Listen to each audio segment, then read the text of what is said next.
30 नवंबर 2022 inter commerce private के नताइज का ऐलान। कराची, सैयद मोहम्मद अस्करी, आला सानवी तालीमी बोर्ड कराची के नाजिम इम्तिहानात इंजीनियर अनवर अलीम खानजादा ने इंटरमीडिएट हिस्सा दोवम कॉमर्स प्राइवेट ग्रुप के सालाना इम्तिहानात बराए 2022 के नताइज का ऐलान कर दिया है। नाजिम इम्तिहानात इंजीनियर अनवर अलीम खानजादा ने नताइज का ऐलान करते हुए बताया कि कॉमर्स प्राइवेट ग्रुप के इम्तिहानात में कुलसूम बिन्त मोहम्मद हिलाल अल-दीन रोल नंबर 5,14,391 ने टोटल 1,100 में से 919 नंबर्स A1 ग्रेड लेकर पहली पोजीशन हासिल की।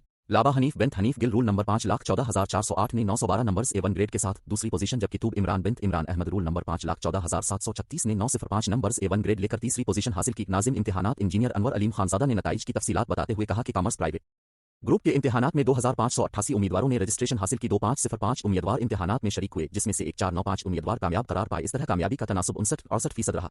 उन्होंने मजीद बताया कि इन इम्तिहानात में 4 उम्मीदवार A1 grade, 51 A grade, 205 B grade, 485 C grade, 667 D grade और 83 उम्मीदवार A ग्रेड में कामयाब हुए। नताइज बोर्ड की वेबसाइट पर अपलोड कर दिए गए।